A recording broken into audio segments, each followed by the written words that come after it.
जिनका मन ही मन में गुरु बनाएंगे उसका ही जीवन में प्रसन्नता आगे बढ़ती होगी। और प्रसन्नता की प्राप्ति के लिए स्वयं को किसी न किसी स्वरूप में खुश रहने का, आनंद में रहने का भाव चिंतन होना चाहिए। और वह प्रसन्नता हमें हमारे इष्ट से, अपने कुल गुरु से, अपने कुल देवता से, या जिसकी भी हम आराधना उपासना करते हैं, उससे हमारे भीतर में एक उच्छ्वास की भावना आती है। एक मन प्रसन्न हो जाता है कि आज प्रातः मैंने अपने सदगुरु का नाम का स्मरण किया, मैंने यह विधि विधान स्वरूप पूजन संपन्न किया। कोई भी उत्सव पर्व त्योहार आता है तो आनंद भाव से पूजा करते हैं तो निश्चित रूप से भीतर में आनंद की वृद्धि होती है। और फॉर्मल रूप में क्रिया करते हैं तो केवल जीवन में औपचारिकता मात्र रह जाती है। इसलिए जीवन को औपचारिकता में समाप्त करने के लिए प्राप्त नहीं हुआ है। निरंतर खुश स्वरूप में, प्रसन्न स्वरूप में, भीतर में ऐसा मुंजन और चेतना रहे कि पूरा रोम प्रतिरोम हमारा गुनगुनाने लगे। वह एक भाव चिन्ह होना चाहिए। तब धीरे धीरे उत्तरोत्तर हम जीवन के सभी श्रेष्ठताओं को आत्मसात कर पाते हैं। और ऐसा ही यह चतुर्दशी का पर्व और कुछ ही क्षणों बाद में आषाढ़ी पूर्णिमा प्रारंभ हो जाएगी। और जैसा मैंने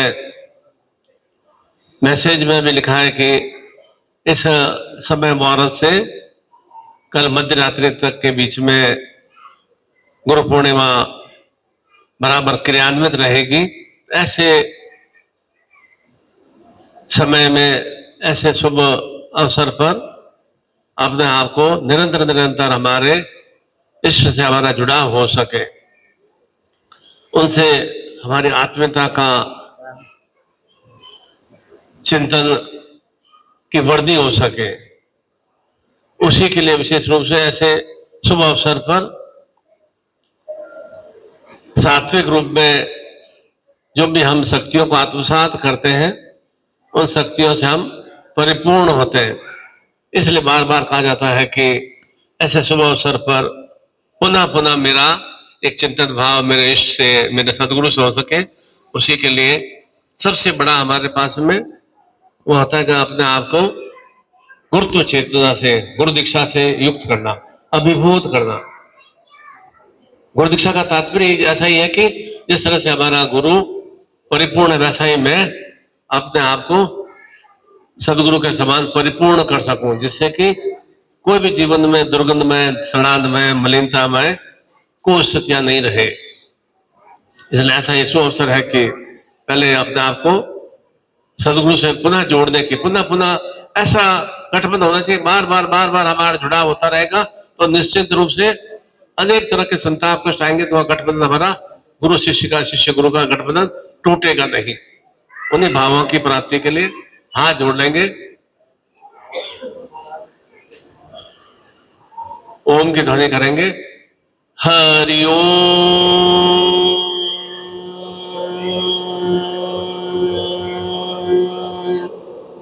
हरि ओम,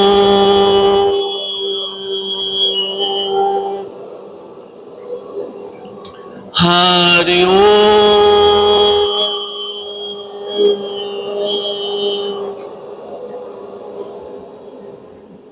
ओम लक्ष्मी नारायणाभ्या नमः, सची पुंद्राभ्या नमः, मातृ पितृ चरण कमलेभ्यो नमः, इष्ट देवताभ्यो नमः, ग्राम देवताभ्यो नमः, वास्तु देवताभ्यो नमः, सर्वेभ्यो देवेभ्यो नमः, सर्वेभ्यो ब्राह्मणेभ्यो नमः।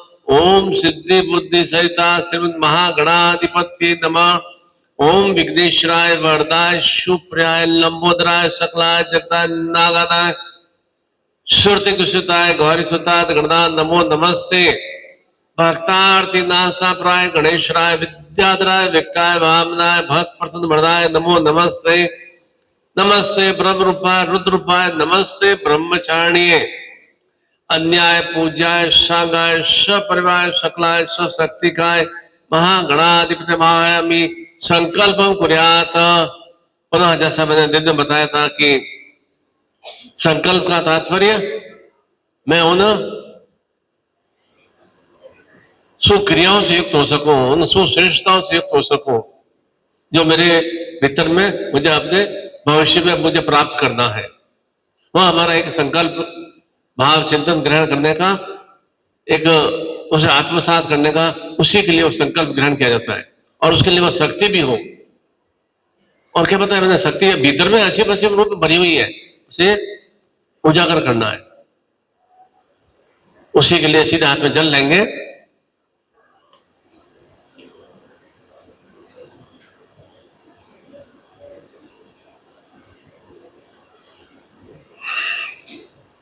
और विशेष रूप से ऐसा गुरु पूर्णिमा महापर्व पर नूतन नूतन रूप में हमारे पास में नूतन चैतन्य गुरु चादर हो, नूतन हमारे पास में पूजन सामग्री हो, और पंचपात हो या आसन हो, और साथ ही साथ हमारा इष्ट से हमारा सदगुरु से एकाकार हो सके, उसी के लिए पुनः पुनः हम वह गुरु दीक्षा को आत्मसात कर सके। ओम विष्णु विष्णु विष्णु श्रीमद् भगवतो महापुरुषस्यम विष्णु राज्ञाम वर्तमानस्यम नित्य भ्राद्रे श्री श्वेतवारा कल्पे अष्टाविंतिते में कलयुगे जम्बूद्वीपे भूलोके भरतखंडे संवत 2080 आषाढ़ मासे शुक्ल पक्ष चतुर्दश्याम तिथो प्रांते पूर्णिमा तिथो रविवासरे चंद्रवासरे गुरु ग्रहे रायपुर क्षेत्र छत्तीसगढ़ क्षेत्र भारतवर्षे निखिल गोत्रोत्पन्ने। अपने माता पिता का नाम बोलिए, पति पत्नी का नाम बोलिए और संतान का नाम बोलिए। पूर्ण आरोग्यता प्राप्यर्थम अखंड सावित्री स्वाग सौभाग्यवती चैतन्यता प्राप्यर्थम पुत्र पौत्र कुल वंश वर्धी शक्ति चैतन्यता प्राप्यर्थम कार्य व्यापार धन लक्ष्मी वर्धी चैतन्यता प्राप्यर्थम निरंतर उन्नति प्रगति प्राप्ति शक्ति चैतन्यता प्राप्यर्थम गुरुत्व पूर्णिमा शक्ति प्राप्ति चैतन्यता प्राप्यर्थम सर्व महाकाल महामृत्युंजय सतायु जीवन प्राप्ति चैतन्यता प्राप्यर्थम महामाया धन लक्ष्मी वर्धी चैतन्यता प्राप्यर्थम संपर्क दे ही। अब बोले तम चित्ते मम चित्ते तम प्राण मम प्राण तम चिंतय मम चिंतय तम आज्ञा सजीवन परिपालनय। अब जो मन में इच्छा धारणा हो कि इस गुरु पूर्णिमा महापर्व पर अमुक अमुक संकल्प भाव से मैं कामना पूर्ति के लिए निरंतर निरंतर जैसे जैसे मुझे सदगुरु से निर्देश प्राप्त हो, वह निर्देशों का पालन आत्मसात करते हुए उन्हें मैं परिपूर्ण कर सकूं। निरंतर मेरे भीतर में वह सदगुरु की शक्ति ऊर्जा का भाव चित्र बना रहे। जो भी कामना इच्छा है मन में उच्चारण करके जल को छोड़ दीजिए।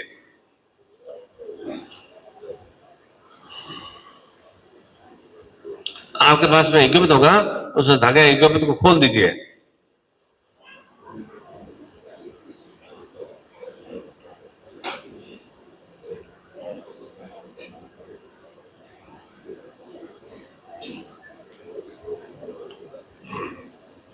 उन्हें अंगूठा में डाल दो, लास्ट अंगुली में डाल दो, हाथ ऊंचे कर दो ऐसे।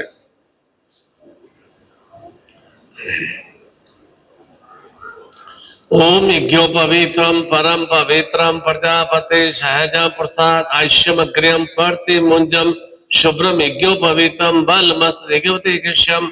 ओम शांति रस्तोम पुष्टि रस्तोम तुष्टि रस्तोम वर्धि रस्तो अविघ्नमस्तो आयुष्यमस्तो आरोग्यमस्तो शिवमस्तो शिव करवास्तो कर्म से। ओम भगवती का तेन प्रताम भगवती महेश्वरी प्रताम भगवती रिद्धि कर प्रताम भगवती वर्धि कर प्रताम भगवती पुष्टि कर प्रताम ओम सूर्य ज्योतिधार्यमि, ओम चंद्र ज्योतिधार्यमि, भौमस ज्योतिधार्यमि, ओम बुद्ध ज्योतिधार्यमि, गुरु बृहस्पति ज्योतिधार्यमि, ओम शुक्र ज्योतिधार्यमि, ओम शनिश्वर ज्योतिधार्यमि, छागर राहु केतु नवग्रह ज्योतिर्धार्यमि। फिल्म पहन लो माला की तरह।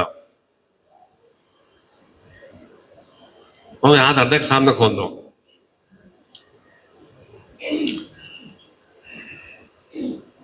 ओम सुमुक्षते दंतस्य कपिलो गजगणक लंबोदरस विघ्नो विगन्नासो विनायकम धूम्रकेतु गणाध्यक्षो भालचंद्र गजानम द्वासन नामानीय पठे चुणादपि विद्यारंभे वाज प्रवेशे निर्गमे तथा संग्रामे संकटे चे विघ्नतस्य न जायते शुक्लांबरम पुस्तम सुरासुरे सर्व विघ्न हर तस्मै गणाधिपत्ये नमः। सर्व मंगल मांगल्ये शिवे सर्वार्थाधिके शरणे त्र्यंबके गौरी नारायणे नमोस्तुते। सर्वदाम सर्व कार्येषु नास्ति तेषां मंगलम येषां हृदयस्थो भगवान मंगलाय तनम हरे तदे लग्नम सहित तारा बलम चंद्रबल विद्या बलम देवलो लक्ष्मी श्राम्यम लाभस्तेषां जयस्तेषां कृतस्तेषां पराज्यम येषां इंदिवर्ष्यामो हितरोगेश्वर मूर्तिधरा नितिर्मत्यम अनन्यास मायजना परिपास्ते तेषां नित्याना भुक्ताना इक्षोभाम्यम स्मृते सकल कल्याणम भाजम यत्र जायते पुरुषम तमंजम नित्यम भजन हरिम सर्विश्राम कार्येषु स्त्री उपनेश्राम देवामधि संतोनम सिद्धिम वक्रतुंड महाकाय कोटि सूर्य निर्विघ्नम कुर्दे सरकार सरदाम। ओम गणत्वाम गणपति को हवा महे प्रणव पति को हवा महे निधि निधिर पति को हवा महे वैश्वम आहम जानी गर्धमाम तम जासी गर्धम। ओम अम्बे अंबिके अम्बा लिखे न मानति कथन सुभद्रिकाम काम्पिल्यवासिम सुशांतिर्भवतु ध्याय नित्यम महिषम चारुचत रत्ना कल्पो ज्वालांगम विश्ववान्य विश्ववंद्य निखिल भैरम पंचवर्त नेत्रम जागृयम। ओम नमो सोमवाय च शंकराय च महेश्वराय च शिवाय च शिवतराय च पूर्णतम गुरु प्रार्थना कुर्यात। आनंद भाव से गुरु प्रार्थना करेंगे। गुरुर् ब्रह्मा गुरुर्विष्णु गुरुर्देवो महेश्वराय गुरु साक्षात परम ब्रह्म तस्मै श्री गुरुवे नमः। ध्यान मूलम गुरुर्मूर्ति पूजा मूलम गुरुर्पदम मंत्र मूलम गुरुर्वाक्यम मोक्ष मूलम गुरुर्कृपा गुरु कृपा ही केवलम गुरु कृपा ही केवलम गुरु कृपा ही केवलम तमेव माता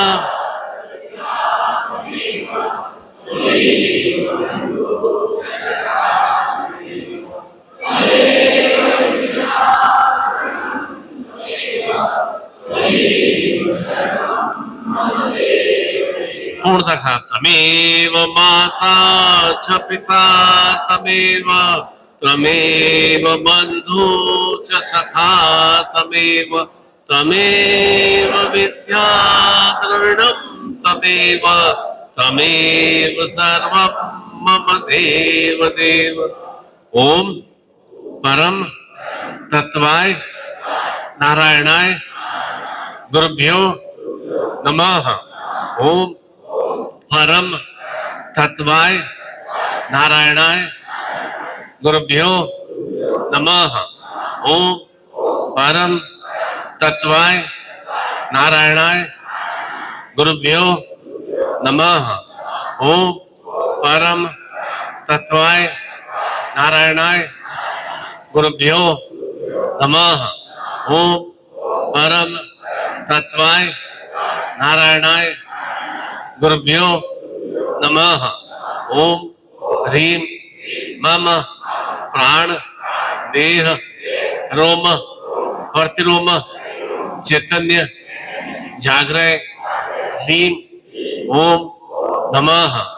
ओम ह्रीं मम प्राण देह रोम प्रतिरोम चैतन्य जागृय ह्रीं ओम नमः।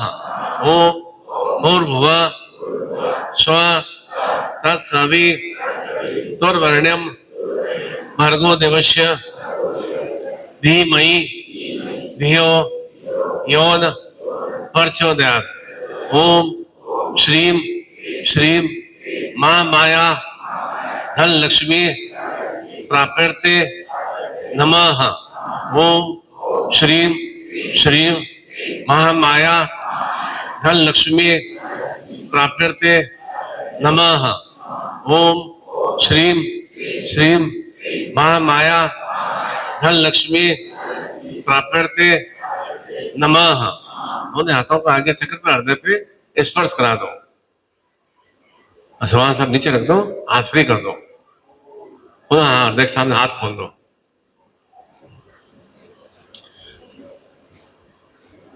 ओम स्वस्ति न इंद्र सर्वा स्वस्ति न पूषा विश्ववेदा स्वस्ति नक्षत्रमी स्वस्ति नो बृहस्पतिर्धातु पर्गसामृत प्रसन्न मातरम शुभम यावानु विथेषु जगमय अग्नि जिह्वा मनव सूर्चक्षु विश्व नो देवासागमनीय भद्रत गणेशुणाम देव हितम मिदायु शतमिन्दु शर्दो यन्ति देवाम यत्राम नचक्राम जरसम पुत्रा स्वयत्र पितरो भवन्ति मान मध्यारिता युगंतो अदिति धोर्दिन्तिरंतिक्ष माता सपिता सपुत्र विश्व देवा अदिति पंच जना अदिति जातम अदिति नित्यम घ्यो मम शिष्य ग्रह सर्व सुख सौभाग्यता प्राप्यर्थम आरोग्यता प्राप्यर्थम सावित्री स्वाग अखंड ग्रस्त सुख वर्धी चैतन्यता प्राप्यर्थम पुत्र पौत्र कुल वंश वर्धी शक्ति चैतन्यता प्राप्यर्थम कार्य व्यापार कृषि धन लक्ष्मी वर्धी चैतन्यता प्राप्यर्थम अनुकामना इच्छा पूर्ति चैतन्यता प्राप्यर्थम महाकाल महामृत्युंजय शतायु जीवन प्राप्ति शक्ति चैतन्यता प्राप्यर्थम संपर्क दे ही। पुनः आज्ञा चक्र में हृदय पे इन आशीर्वचनों को आत्मसात कर लें।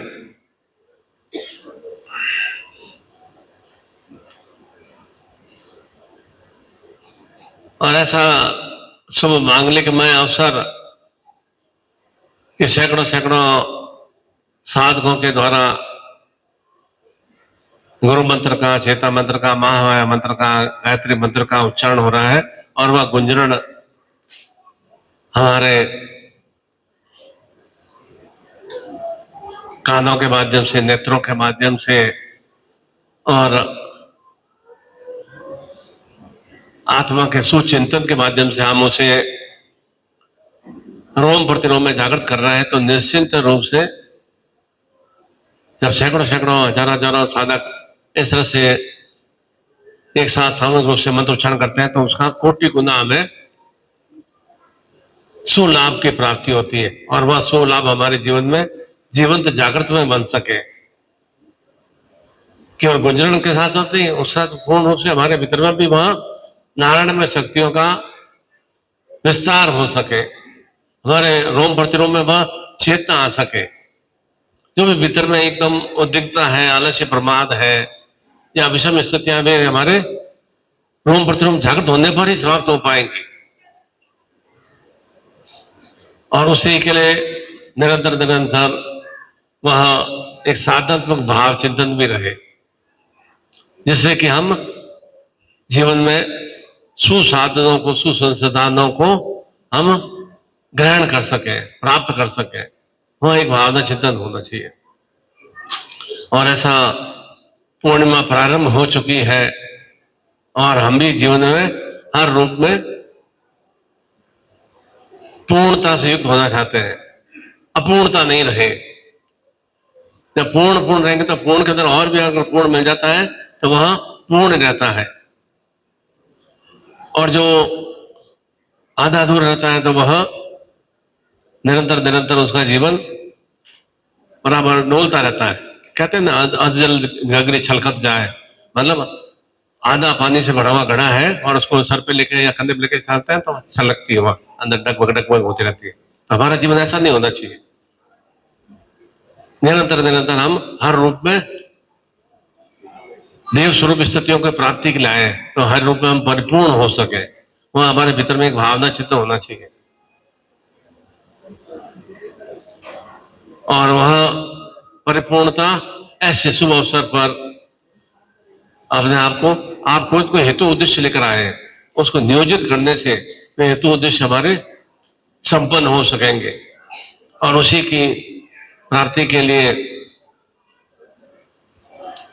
कि जो भी हमारे जीवन का दुख संताप कष्ट है वे हमारे विलगित हो सके, समाप्त हो सके। इन श्री चरणों में, गुरु के चरणों में, इष्ट के चरणों में, हमारे सदगुरु चरणों में यह संताप को समाप्त होंगे तो कहां पर होंगे, यह हमें चिंतन करना है।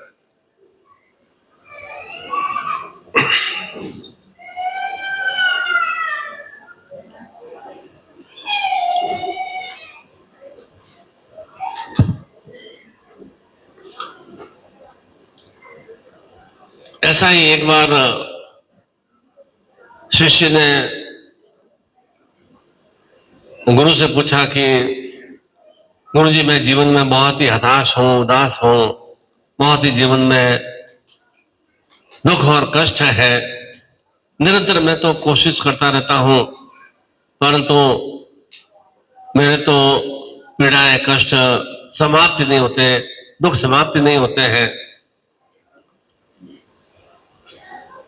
क्या करूं? हर समय मैं तो परिवार के लिए कार्य करता हूं, फिर भी कोई भी तरह का खुशी या आनंद की प्राप्ति ही नहीं हो पाती है। तो गुरु ने कहा कि चलो थोड़ा जंगल में भ्रमण करके आते हैं, वहां जाकर मैं तुम्हें तुम्हारा जो प्रश्न है उसका मैं उत्तर दूंगा।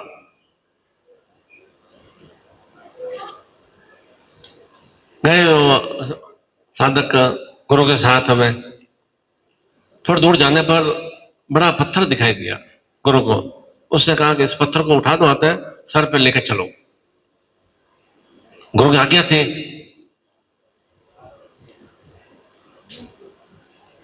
प्रसन्न वहां से उठा तो दिया, सर पे भी रख दिया, चलता रहा चलता रहा। थोड़ी देर बाद में उसे महसूस हुआ कि काफी सर पे बोझ है, अब चला नहीं जा रहा है। गुरु ने कहा थोड़ी और हिम्मत करो, थोड़ा और। जब गुरु ने कहा तो थोड़ा और हिम्मत किया, काफी देर चलता रहा। फिर कहा गुरु जी अब तो असहनीय सा हो रहा है। तो गुरु ने कहा कि इस पत्थर को नीचे रख दो। जो है उस पत्थर को नीचे रखा, भीतर में एक बहुत ही आनंद का भाव आया कि बहुत बड़ा बोझ था मेरे सर के ऊपर, वह बोझ मैंने नीचे उतार दिया।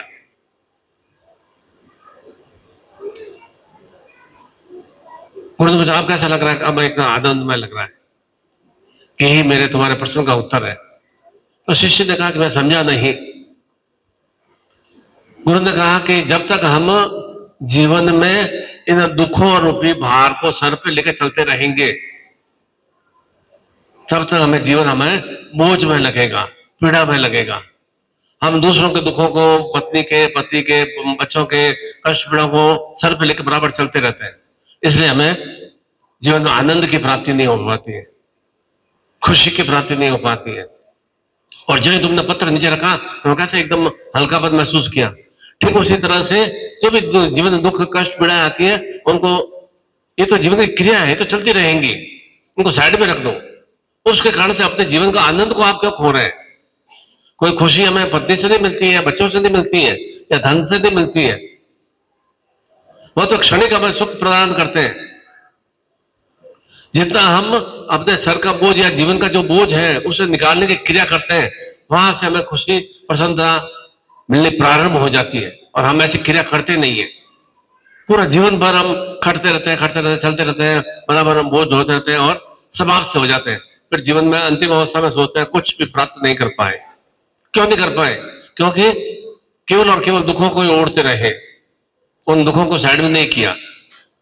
जीवन में जो गतिशीलता का भाव होना चाहिए उस गतिशीलता को हमने समाप्त सा कर दिया और केवल उसी जंजाल में, बस मकड़ जाल में चार दो तीन बच्चे और पति पत्नी, बस उसी में हम घुलते मिलते रहे। उस कारण से जीवन दुर्गंध में बन गया। स्वयं का एक आनंद भाव होना चाहिए। ठीक है, ये मेरे पास जीवन में कष्ट है, पीड़ा है, संतान नहीं पड़ रही है, मुझे क्या चिंता करना है? संतान का आप तक खुद का भाग्य बनाएगी। पति मान लो शराबी है, कबाबी है, ठीक है, मैंने समझा दिया, नहीं नहीं नहीं, वो ये ऐसा मद्यपान या कुछ नहीं त्यागता है तो उसका जीवन है, उसकी मृत्यु के साथ तो थोड़ी जाएंगे हम। घर में कलह रह रहा है, ठीक है, एक सीमा तक हमने कलह को समाप्त कर दिया, पर तो वह कलह समाप्त नहीं हो रहा है तो उसका तो वो जीवन उनका है।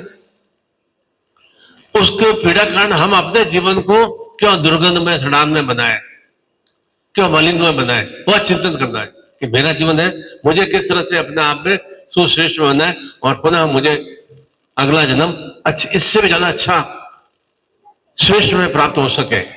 निश्चित से जन्म तो प्राप्त होना ही होना है, जन्म से तो हम मुक्त हो नहीं सकते। ये तो निरंतर निरंतर एक चक्र चलता रहता है, तभी तो सृष्टि में वृद्धि होती है ना।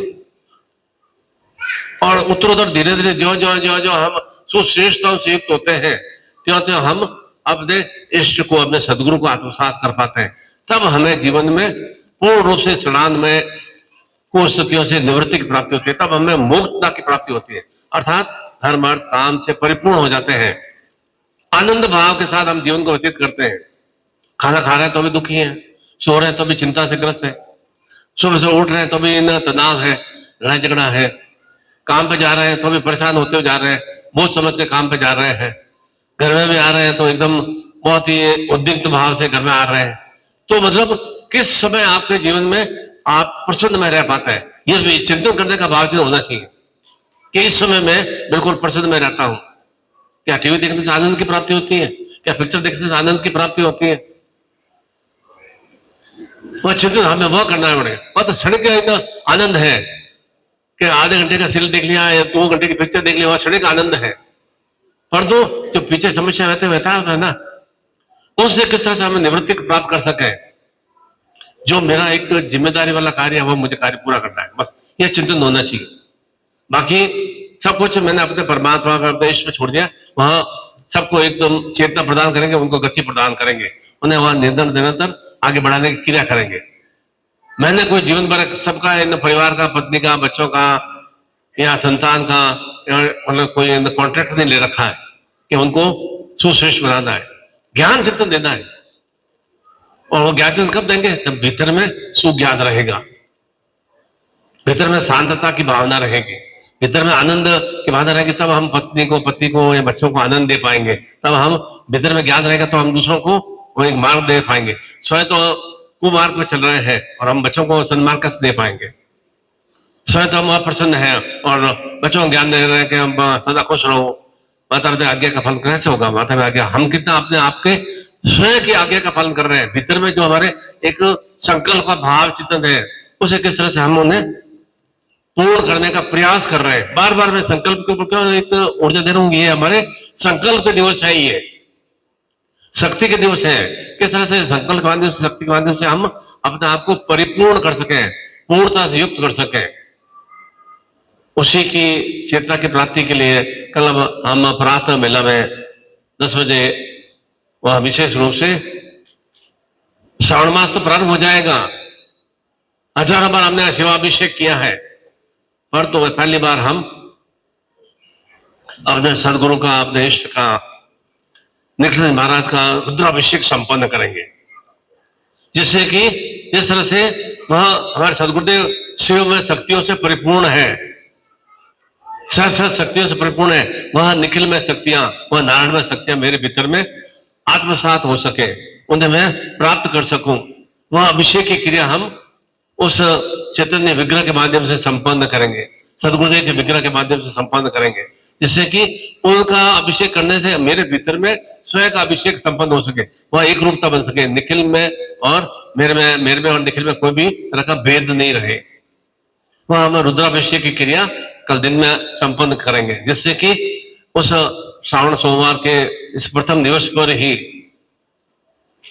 विशेष रूप से जीवन भी हर रूप में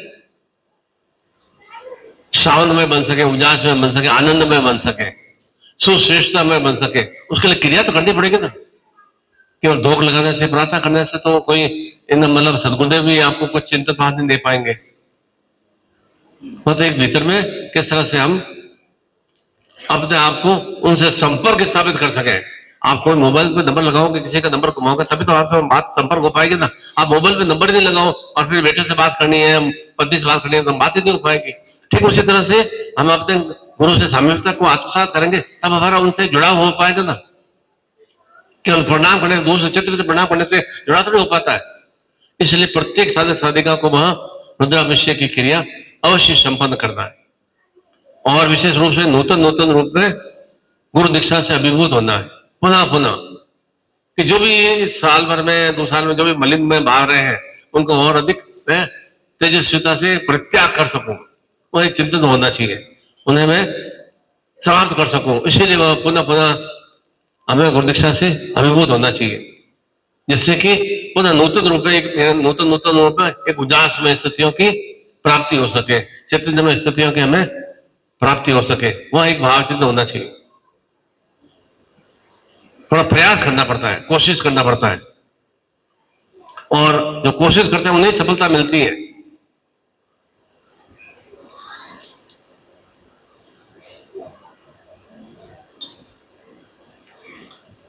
रामकृष्ण परमहंस के बारे में हमने सुना है,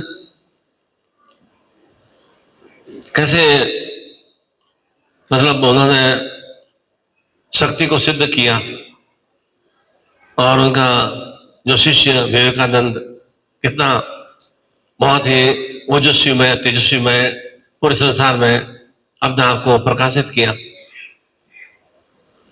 एक बार रामकृष्ण परमहंस बंगाल के रहने वाले होते हैं,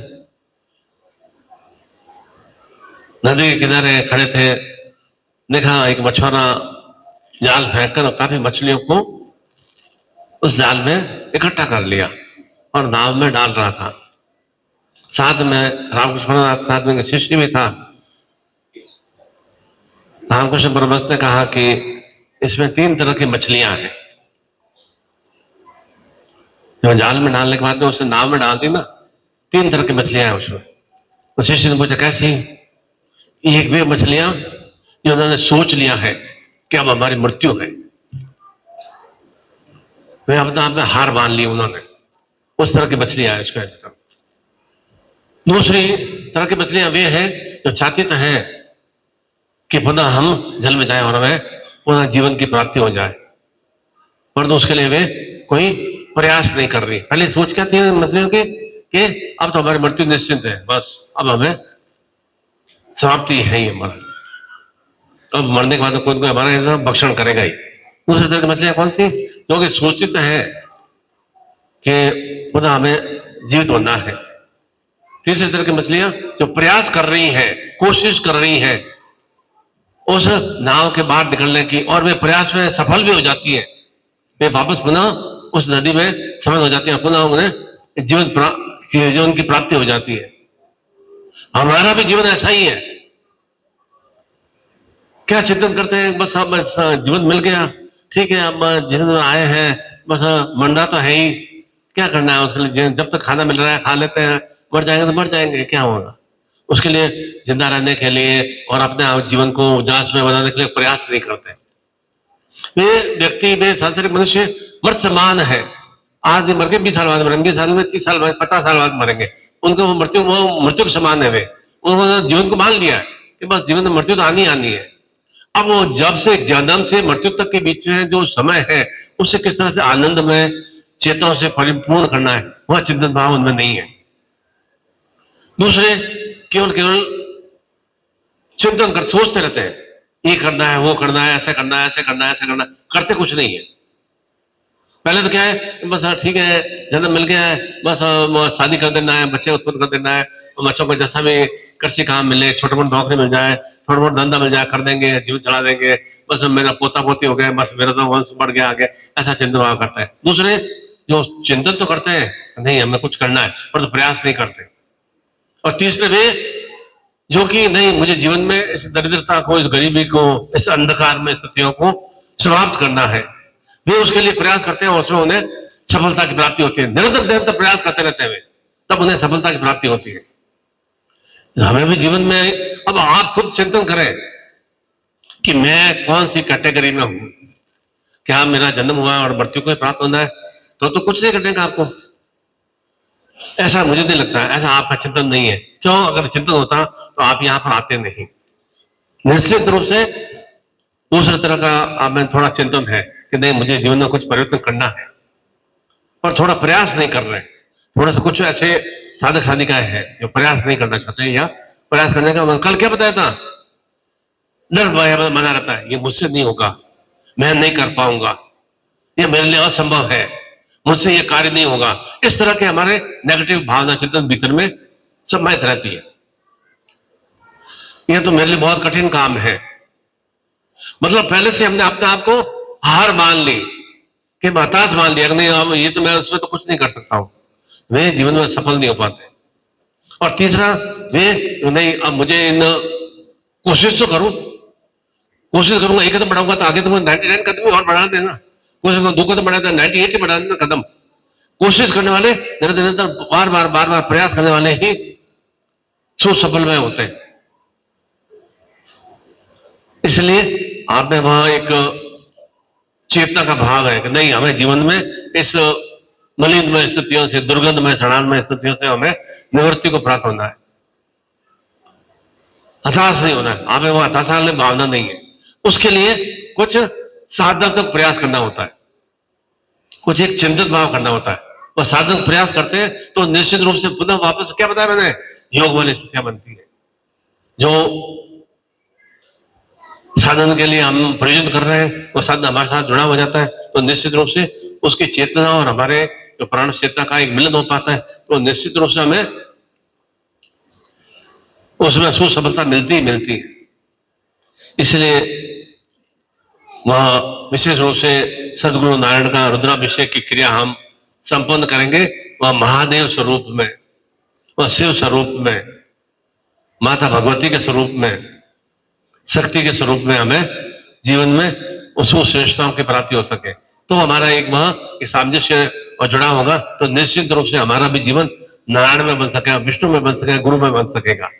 तब हम जीवन में विष्णु के स्वरूप में जीवन का सुश्रेष्ठ में स्थितियों से जीवन के जो भी आयाम है, जो भी हमारे जीवन में इच्छाएं कामनाएं, वह भगवान विष्णु सदगुरु रूप में हमें वह हमारी कामना इच्छाएं परिपूर्ण हो सकेंगे।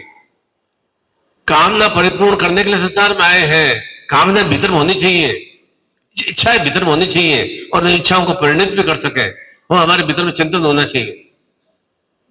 केवल इच्छाएं करने से नहीं होगा, उस इच्छाओं को परिपूर्ण करने का भावना चिंतन होना चाहिए। और उसके लिए आप यहाँ पर आए ना, कोई 200 किलोमीटर दूर से आया, कोई 500 किलोमीटर दूर आया, कोई नेपाल से भी आए, कोई राजस्थान से आया, कोई यूपी से भी आए, कोई बिहार से भी आए। किस तरह कि वे अपनी कामना इच्छा लेकर आया, उन कामना इच्छाओं को परिपूर्ण करना है उन्हें।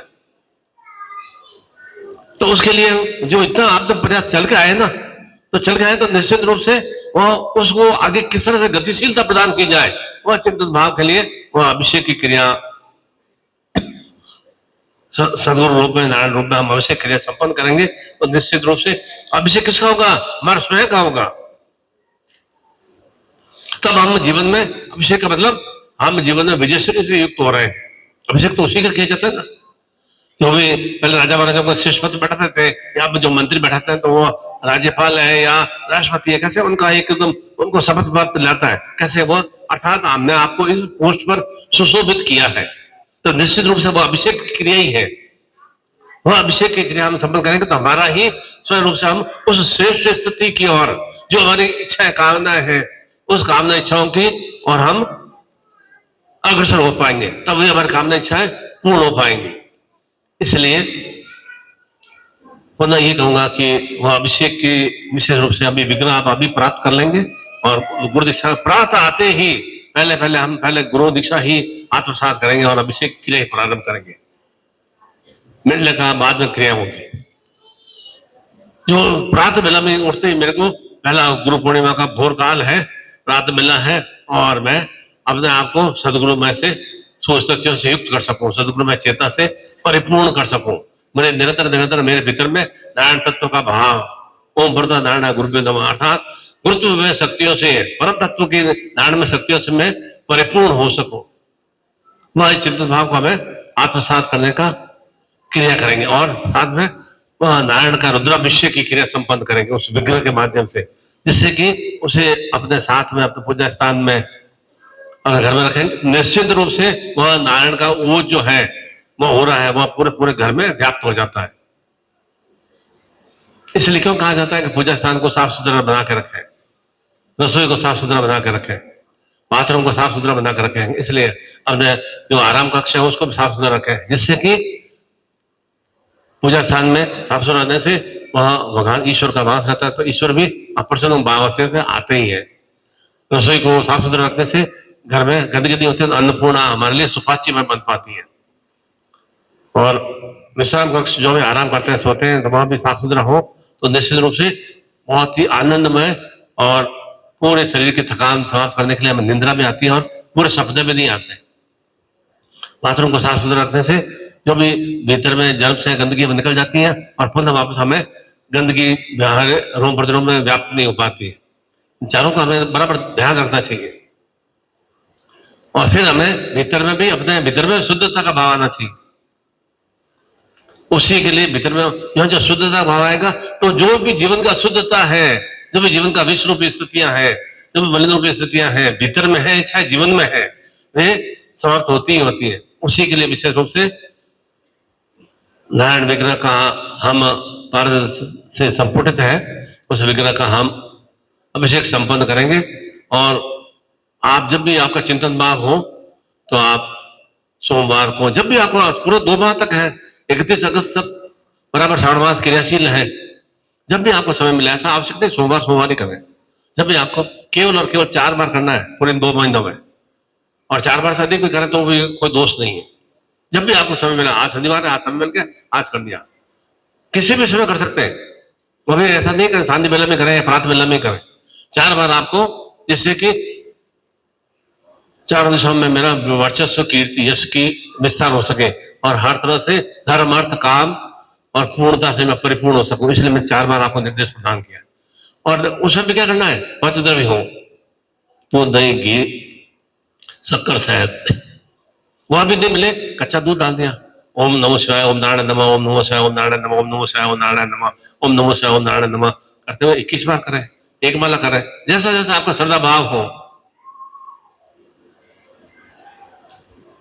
श्रद्धा से ही सुस्थितियां जागृत होती है, और श्रद्धा ही नहीं है, भक्ति ही नहीं है, समर्पण नहीं है, तो वह भक्त ईश्वर से अपने गुरु से सामने से हिसाब नहीं कर सकता है। श्रद्धा से शांतता की स्थितियां भी आती है, और श्रद्धा ही नहीं है तो अशांतता में स्थितियां बनी रहती है। मेरा तो इसमें विश्वास ही नहीं है, मेरे संतान पे विश्वास नहीं है, मेरा पत्नी पे विश्वास नहीं है, पति पे विश्वास नहीं है, वहां पर क्या होता है, वहां कोई अच्छी सुख में स्थितियां थोड़ी होती है। मेरा तो गुरु पे विश्वास नहीं है, मैं तो गुरु को नहीं मानता, वहां सुख में स्थितियां नहीं आती है, वहां कल वाली स्थितियां बन जाती है, वहां पर दुख संताप बढ़ जाते हैं। इसलिए पहले अपने प्रति, स्वयं के प्रति श्रद्धा का भाव होना चाहिए, फिर तो परिवार के उनके प्रति हमारा एक आत्मीयता का भाव होना चाहिए, और गुरु के प्रति, इष्ट के प्रति, जो भी भगवान है, कुल देवता है, उनके प्रति एक समर्पण श्रद्धा का भाव होना चाहिए। समर्पण का तात्पर्य कि मैं अपने आप को आपके समकक्ष बनाना चाहता हूं, बनना चाहता हूं, वह एक समर्पण का भाव है। कोई सरेंडर नहीं होना है, दास नहीं बनना है आपको, वह एक समर्पण का भाव है। उसी के लिए विशेष रूप से विधि विधान स्वरूप वह नारायण रुद्राभिषेक की क्रिया संपन्न करेंगे। अभी हम शक्तिपात और गुरु दीक्षा को आत्मसात करेंगे।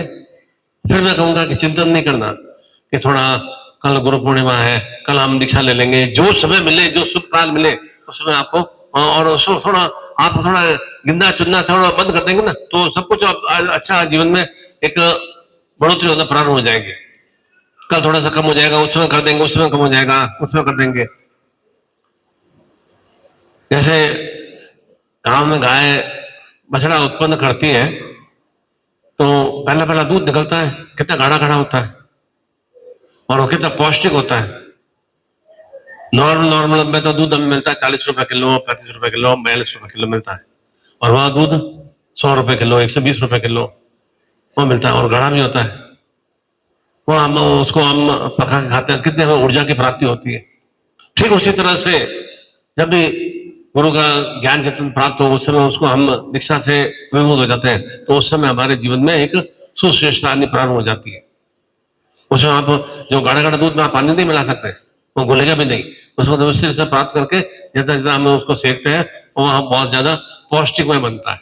वह 4-5 दिन 6 दिन जैसे जैसे आप उसको ग्रहण करना चाहे आराम से कर सकते हैं। और वही नॉर्मल नॉर्मल दूध है तो वह 2-3 दिन में ही वो उसमें स्मेल होने या फिर फट सा जाता है। इसलिए चिंता नहीं करें। और वैसे भी खाते हैं ना, जितना हम कोई भी मिठाई में या हलवे में जो हम गुड़ या शक्कर डालते हैं उतना ही अच्छा मिठास आती है ना। ठीक उसी तरह से जितना हम ऐसा आप थोड़ा लेन देन में ऐसे गिचर पिचर रहेंगे ना, तो वहां जीवन में फिर दिमाग में फालतू फालतू बातें घुसेंगी। इसलिए ये चिंता नहीं करना कि आज लेके कल दीक्षा ले लेंगे, कल दिन लेके बाद में ले लेंगे, बाद में करते करते तो जीवन के इतना सारा समय हमने व्यतीत कर दिया। इसलिए जो भी आपको समय मिले वो समय में कि आज का विशेष है कि चतुर्दशी का पर्व है और अमर तत्व की प्राप्ति करना है। अमर तत्व की प्राप्ति कहां से होगी? पितर का विश्व हमारा समाप्त होगा तभी तो अमर तत्व की प्राप्ति होगी ना। पितर में विश्व और अमृत को मिला देंगे, कुछ भी काम करेंगे वह विश्व बनेगा। वह आप में अच्छी अच्छी क्वालिटी है, अच्छे अच्छे गुण है, परंतु और कुछ अवगुण भी है, दोनों मिले हुए रहेंगे तो आपके गुण साकार नहीं हो पाएंगे। आप में कर्म करने की अच्छी शक्ति है, पर तो भीतर में क्रोध है, उन्मान है, अन्य गलत की स्थितियां हैं, और अभी जब सामंजस्य होंगी तो कर्म करने की शक्ति आपकी खत्म हो जाएगी। उन अकर्मण्यता को हमें समाप्त करना ही होगा। तो भीतर की विषममय स्थितियां, दुखितमय स्थितियां उन्हें समाप्त करना ही होगा, तो जीवन में एक अमृतत्व की श्रेष्ठता की प्राप्ति होगी। वह तब हम जो संकल्प लेंगे वो संकल्प हमारा परिपूर्ण होगा। केवल होठों से हिलाने से संकल्प पूर्ण नहीं होता है, कर्म शक्ति करना पड़ता है। और एक अपने इष्ट से, अपने गुरु से एक सामंजस्य जुड़ा होकर स्थितियां करनी पड़ती है। प्रेम में स्थितियों का विस्तार करना होता है। जहां प्रेम में स्थितियों का विस्तार होगा वहां मैं पहले आपको प्रेम दूंगा, तब आप मुझे कोटि गुना प्यार मुझे मिलेगा। मैं एकदम बिल्कुल अकड़ टूट की तरह बैठा रहा हूँ, सूखे वृक्ष की तरह बैठा हूँ, आप सब मुझे आके प्यार करो, सब मेरे साथ मेरा सेवा करो, नहीं कर पाएंगे। सामने वाले से पहले मुझे स्वयं को प्रेम देना होगा, तो प्रेम दूंगा तो प्रेम प्राप्त होगा। और मैं गाली गलौज दूंगा तो गाली गलौज कोटि गुना रूप में मुझे प्राप्त काम होगी। प्रेम भी कोटि गुना ही प्राप्त होगा, आनंद दूंगा तो आनंद ही कोटि गुना ही प्राप्त होगा। जो जो जो जीवन हम प्रदान करते हैं संसार में वही हमें प्राप्त होता है, और कुछ नया चीज प्राप्त नहीं होती है। इसलिए जो भी मलिनमय स्थितियां हैं, कुमय स्थितियां हैं, संतापमय स्थितियां, विस्फोट स्थितियां, उनको समाप्त करने का यह चतुर्दशी का, यह सूर्य शक्ति का, रविवार का विशेष अवसर है। और उस अवसर को हम उस साधनात्मक रूप से शक्तिपात दीक्षा के रूप में प्राप्त कर लें। और उसके बाद जो भी विशेष रूप से वहां नारायण रुद्राभिषेक की क्रिया संपन्न करने का वहां पर्ची भी ले लेंगे, शक्तिपात दीक्षा भी होगी, अभिषेक की क्रिया भी संपन्न करेंगे, सामग्री लेकर आ जाएंगे। और उस पूर्णिमा प्रारंभ पर ही वह मैं आपको एक चेतना प्रदान कर दूंगा। तो निश्चित रूप से क्या कहते हैं, फर्स्ट इंप्रेशन लास्ट इंप्रेशन, पहला ही इंप्रेशन हमारा अच्छा हो। कल रात्रि में जाकर करेंगे तो धीरे धीरे वह चंद्रमा सचल की ओर जाएगा, पूर्णिमा समाप्ति की ओर जाएगी। प्रारंभ में क्रिया करेंगे तो निश्चित रूप से स्वयं की क्रिया से स्वयं को लाभ होगा। मेरी क्रिया से बच्चे का लाभ नहीं होगा, बच्चे को खुद को करना होगा।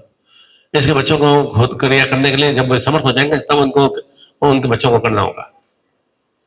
ऐसा नहीं कि खाली मेरे करने से पूरा मेरे नाती पोतों का, वंश का, सबका एकदम अच्छा हो जाएगा, नहीं हो पाते। इसलिए अपदीपो भव, मेरे भीतर में किस तरह से अंधकार में स्थितियों को मैं समाप्त कर सकूं। आपके भीतर में कोई प्रकाश लाके नहीं डालेगा, स्वयं को चेतना तो प्रदान कर देगा गुरु, आपको चेतना तो प्रदान कर देगा, मार्ग तो प्रदान कर देगा। मार्ग पर चलना हमें स्वयं को है। आपको मार्ग पर चल रहे हैं तो कोई स्थितियां आनी है, और सन्मार्ग पर चलेंगे तो निश्चित रूप से सन्मय स्थितियां, श्रेष्ठमय स्थितियां आती है। इसलिए क्यों कहा जाता है सत्संग? सत्संग मतलब अर्थात जो जीवन का सार में स्थितियां हैं उनको जीवन में उतारने की क्रिया करना, उसे जीवन में हमें अपने गुरु के साथ संग करना, गुरु के साथ सानिध्यता को आत्मसात करना, गुरु की संगत करना, गुरु को आत्मसात करना, वह सत्संग का तात्पर्य है। उसमें जीवन उतारने की क्रिया करना चाहिए। केवल ऐसा नहीं कि खाली प्रवचन दे दिया, प्रवचन सुन लिया और जीवन में कुछ भी एक लाइन में नहीं उतार पाए, कुछ भी जीवन परिवर्तन नहीं हुआ। नहीं, क्यों नहीं परिवर्तन हुआ? प्रयास नहीं किया, कोशिश नहीं की, इसलिए परिवर्तन नहीं हुआ। इसलिए निरंतर जो प्रयास करते हैं ना, वो एक कदम 5 कदम आगे बढ़ते हुए अपने लक्ष्य तक बहुत जल्दी वो उच्चताओं से अभिभूत हो जाते हैं। पुनः मैं कोटि कोटि आशीर्वाद प्रदान करता हूं कि ये आने वाला गुरु पूर्णिमा महोत्सव आपके जीवन में नारायण में शक्तियों से, निखिल में शक्तियों से चैतन्य में शक्तियों से परिपूर्ण हो सके। और जिस तरह से सदगुरुदेव निखिल महाराज परिपूर्ण है, वैसा ही आप भी निखिल में बन सके, आप भी नारायण में बन सके। बोलो सदगुरुदेव भगवान की जय।